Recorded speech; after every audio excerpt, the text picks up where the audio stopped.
उसने अपना भाग्य खुद अपनी मेहनत से लिखा, पर पिता मानने को तैयार नहीं।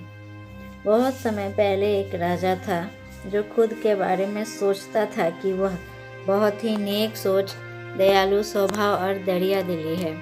उसे लगता था कि वह स्थितियों को सही से समझने, हर बात पर न्याय करने और हर विषय में उचित विचार रखने वाला व्यक्ति है। राजा की 3 बेटियां थीं। एक दिन उसने अपनी बेटियों को बुलाकर कहा, मेरे पास जो भी है वो सब तुम्हारा है। तुम तीनों को मुझसे ही जीवन मिला है। मेरी इच्छा अनुसार तुम अपने तीनों का भूत, वर्तमान और भविष्य बना हुआ है, जो आगे भी ऐसे ही बना रहेगा। मैं ही तुम तीनों का भाग्य बनाता हूँ। राजा की यह बात सुनकर उनकी 2 बेटियों ने शांत मन से राजा की बात में हामी भर दी, लेकिन तीसरी बेटी ने ऐसा नहीं किया। उसने कहा, नहीं, मुझे तो नहीं लगता कि आपके हाथ में मेरा भाग्य है। राजा यह सुनते ही गुस्से में आ गया। उसने अपनी तीसरी बेटी की कही बातों को एक चुनौती के रूप में स्वीकार किया। उसने खुद को अपनी तीसरी बेटी के सामने सही साबित करने की ठान ली और उसे जेल में बंदी बना दिया। इस वजह से राजा की तीसरी बेटी कई सालों तक जेल में ही बंद रही। राजा और उसकी बाकी की बेटियां राजसी जीवन जीते रहे। राजा मन ही मन सोचता है कि यह मेरा ही हुक्म है जो मेरी जिद्दी बेटी जेल में कैद है। लोगों को भी यही लग रहा होगा कि राजा का ही हुक्म है जो उसकी बेटी को ऐसा भाग्य मिला है। उसकी प्रजा के लोग भी यही सोचते थे। उन्हें लगता था कि राजा की तीसरी बेटी ने जरूर कोई गलत कार्य किया होगा, तभी उसे जेल में कैद करके रखा गया है। वरना कोई भी पिता अपनी बेटी के साथ भला ऐसा क्यों ही करेगा। राजा कभी कभी जेल में कैद अपनी तीसरी बेटी से मिलने के लिए जाता था। उसकी बेटी बहुत कमज़ोर हो गई थी, लेकिन अभी भी उसके विचारों में कोई बदलाव नहीं आया था। मगर राजा अपनी कमज़ोर होती बेटी की हालात और नहीं देख पा रहा था। एक दिन उसने अपनी तीसरी बेटी से कहा, इस तरह से तुम्हारा जिद करना मुझे बहुत गुस्सा दिलाता है।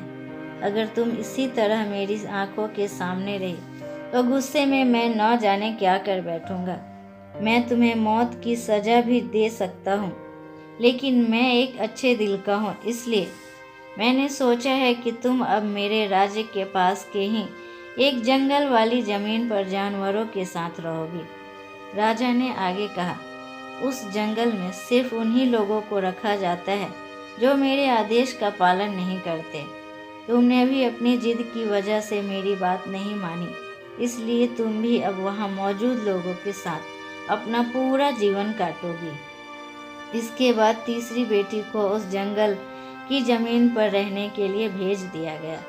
वहाँ वह फल और सब्जियाँ खाने और एक गुफा में रहने लगी। उसके पास पीने के लिए झरने का पानी और ठंड से बचने के लिए सिर्फ सूरज की धूप का ही सहारा था। वहाँ की खुली हवा में रहते हुए और फल फूल खाते खाते वो जल्द ही पूरी तरह से स्वस्थ हो गए। उसने वहाँ पर खेती करना भी शुरू कर दिया। गुफा को उसने घर की तरह सजा लिया था और खुशी खुशी वहीं रहती थी। एक दिन वहाँ पर एक भटकता हुआ राहगीर आ पहुँचा। उसे देखते ही देखते राजा की तीसरी बेटी से प्रेम हो गया और दोनों खुशी खुशी वहीं रहने लगे। उस जंगल में उन दोनों के अलावा और भी कई लोग रहते थे, जिनकी मदद से उन्होंने उस जंगल को एक शहर के रूप में बदल दिया। कुछ ही सालों में राजा की तीसरी बेटी और वो राहगीर उस शहर के राजा रानी बन गए। अब उनके शहर की चर्चा दूर दूर तक होने लगी। जैसे ही इसकी जानकारी राजा को मिली, वह उस जंगल में सब कुछ देखने के लिए पहुंच गया। जब उसने वहां की राजगद्दी पर अपनी बेटी को बैठे देखा और साथ में एक खूबसूरत युवक को, तो उसके होश उड़ गए। राजा की बेटी ने अपने महल में अपने पिता का पूरे सम्मान के साथ स्वागत किया। उसने अपने पिता से अपने बुरे बर्ताव व फैसले के लिए खुद भी न कुछ कहा। जैसे ही राजा वहाँ बैठा तो उसे एक आवाज़ सुनाई देने लगी जो कह रही थी कि हर इंसान स्वयं ही अपना भाग्य बनाता है, कोई अन्य इंसान किसी और का भाग्य नहीं बना सकता। इसके बाद राजा को स्वयं ही अपनी गलती पर पछतावा होने लगा और उसने अपनी सभी बेटियों को अपने भाग्य से आज़ाद कर दिया।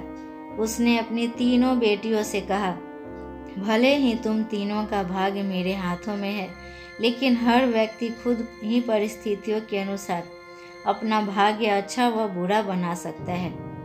इस कहानी की सीख। राजा और उसकी तीनों बेटियों की कहानी हमें यह सीख देती है कि कोई भी व्यक्ति किसी का भाग्य बना या बिगाड़ नहीं सकता।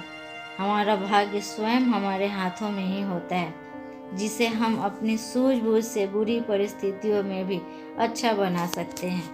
धन्यवाद। उम्मीद करती हूँ ये कहानी आपको पसंद है। अगर पसंद आए तो आप लाइक, शेयर और सब्सक्राइब करें।